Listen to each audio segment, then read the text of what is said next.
오늘 이슈 중에서 리오프닝에 대한 기사들이 굉장히 많이 나왔는데요. 외국인과 기관들이 리오프닝 관련주를 쓸어 담고 있다라는 기사가 나왔습니다. 대한민국 국민 모두가 승리하는 그날까지. 안녕하십니까, 알뜰맨입니다. 코스피는 개인과 기관이 외국인들의 물량을 받아주면서 0.03% 상승 마감을 했고요. 코스닥은 개인들과 외국인이 물량을 받아주면서 0.81% 상승 마감을 했습니다. 금일 지정학적 리스크, 블러드 총재의 강력한 금리 인상 언급에 대한 이슈로 인해서 하락폭으로 시작을 했으나 토니 블링컨 미국 국무장관이 세르게이 라브로브 러시아 외무장관이 다음 주 후반 유럽에서 대면 회담을 진행한다는 소식이 전해지면서 기관이 매수 규모를 늘려나갔기 때문에 중반부터 장 하반까지 상승폭을 키워나갔다라고 보시면 될 것 같습니다. 오늘 외국인은 SK하이닉스, 삼성전자, HMM, 카카오뱅크, 하나금융지주 순으로 매수를 했고요. LG에너지솔루션, 카카오, 펄어비스, 하이브, 솔루스 첨단소재 순으로 매도를 했습니다. 기관은 삼성전자, LG에너지솔루션, 삼성 SDI, LG생활건강, 카카오뱅크 순으로 매수를 했고요. 그리고 LG화학, 솔루스 첨단소재, S-오일, 하나금융지주, 엔지캠 생명과학 순으로 매도를 했습니다. 외국인과 기관들이 동시 매수를 한 카카오뱅크가 눈에 많이 띄었는데요.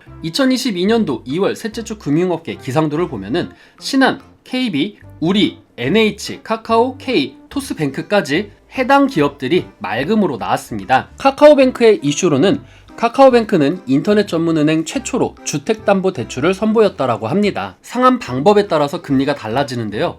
올해 말까지 중도상환 수수료는 100% 면제한다라는 이슈가 나오면서 기관과 외국인들이 매수를 하지 않았나라는 생각을 하게 되었습니다. 상승률 종목으로는 1위는 바이오톡스텍, 2위는 승일, 3위는 원풍물산, 4위는 대원전선, 5위는 히림순이었습니다. 바이오톡스텍은 벤처기업 아리바이오가 국내 기관들을 대상으로 1,000억 원 규모의 투자 유치에 성공했다라는 소식에 관련주인 바이오톡스텍 주가가 상승세를 이어갔다라고 이야기를 했습니다. 승일은 윤석열 후보가 대선 지지율에서 1위를 차지를 했기 때문에 승일이 상한가를 기록했다라고 합니다. 또한 히림 역시 윤석열 관련주이기 때문에 오늘 승일과 히림은 윤석열 관련주로 올라갔다라고 보시면 될 것 같습니다. 원풍물산 같은 경우에는 지난해 영업 손실을 기록했다라는 소식이 전해지면서 관리 종목 지정 우려가 나왔으나 오늘 관심을 가졌다라고 하는데 저는 솔직히 장 초반에 시장이 조금 어려웠기 때문에 이런 부분들로 인해서 동전주로서 상한가를 기록한 것이 아닌가라는 생각을 하게 되었습니다.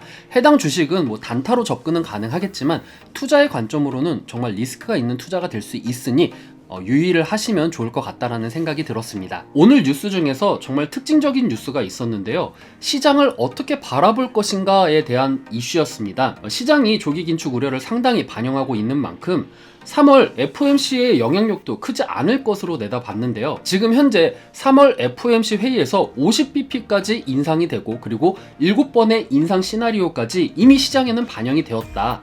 그리고 긴축 속도가 이전보다 지연될 수도 있는데 이럴 경우에는 시장에선 불확실성 해소 측면에서 반응할 여지가 있다라고 이야기를 했습니다. 또한 긴축에 대한 공포 때문에 조정을 받더라도 금리 인상 사이클이 시작이 되면 경기 모멘텀이 연동이 되고 글로벌 경기 이연 수요가 더해져서 회복 국면에 진입을 했다라고 합니다.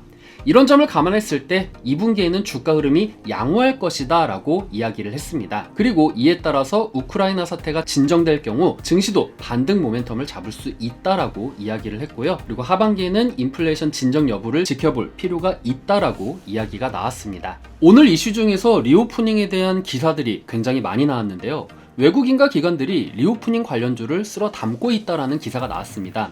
외국인은 대한항공, HMM, 호텔신라, 하이트진로, 신세계, 아모레퍼시픽, SM 순으로 매수를 했고요. 기관은 아모레퍼시픽, 신세계, 하이트진로, 강원랜드, YG엔터테인먼트, 코스맥스, JYP, 제주항공, 호텔신라, 하이브 순으로 매수를 했다라고 합니다. 지난달만 하더라도 외국인과 기관의 리오프닝 관련주에 대해서는 관심이 없었습니다. 하지만 방역 지침이 점차적으로 완화됨으로 인해서 지금부터 리오프닝주에 대해서 관심을 가져야 된다라는 이슈들이 나오고 있는데요. 문남중 대신증권 연구원은 앤서니 파우치 소장이 일상회복을 시작해야 될 시점이라고 밝힌 만큼 미국 리오프닝은 새로운 반등 모멘텀이 될 것이다 라면서 미국 리오프닝의 온기가 3월 FOMC 이전 미국 증시가 정고점 수준까지 올라가게 하는 변수가 될 것이다 라고 내다봤다라고 합니다. 증권가에서 리오프닝에 대해서 관심을 가져야 된다라는 이슈들이 나왔는데 다만 지나친 낙관은 경계해야 된다라고 조언을 했습니다. 정현승 NH투자증권 연구원은 항공 여객 수요 회복에서 가장 직접적인 영향을 미치는 입국 시기 격리 기간은 7일로 여전하다라면서 빠르면 하반기는 돼야 수요 회복이 본격화될 전망이라고 분석을 했습니다. 인플레이션의 압력이 2분기부터는 완화될 것이라는 전망도 나왔는데요. 박상현 하이투자 연구원은 공급망 차질과 더불어서 우크라이나 사태 등 지정학적 리스크가 해소될 때는 물가 압력 둔화 속도가 탄력을 받을 것이라면서도 코로나가 이전 물가 수준으로 복귀하는 데는 상당한 시간이 필요할 전망이다라고 내다봤다라고 합니다. 오늘 실적이 그렇게 많이 발표가 되지는 않았는데 어제 제가 말씀드린 거 이후에 나왔던 종목들과 함께 이야기를 해드리자면요. 어제 발표가 되었던 자화전자가 컨센서스 대비해서 영업이익이 179% 상회가 되었고 전년도 대비해서 영업이익은 흑자 전환을 했다라는 부분이 눈에 띄었습니다. 오늘 저녁에는요 1월 경기 선행 지수와 그리고 4분기 온라인 소매 판매 그리고 미국 통화정책 연례 포럼과 임시 예산안 시효 만료에 대한 부분이 나올 예정입니다. 이런 부분들 참고하셔서 시장이 어떻게 반응하는지 제가 또 월요일날 알뜰맨의 시황 따라잡기에서 말씀을 드리도록 하겠습니다. 오늘 장이 반등한 것처럼 어느 정도 문제가 해결되면은 월요일 시장도 반등을 할 것이다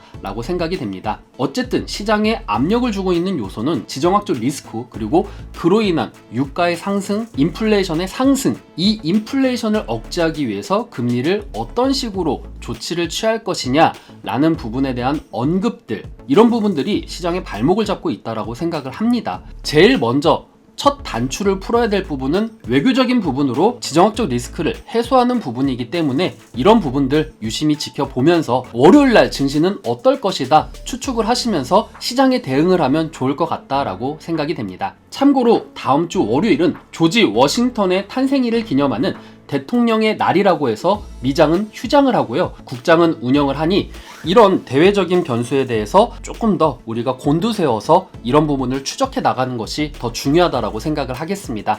오늘 내용 괜찮았다 생각되시는 분들은 하단에 구독과 좋아요, 알람 설정을 눌러주시면 제가 영상을 만드는데 큰 힘이 될 것 같습니다.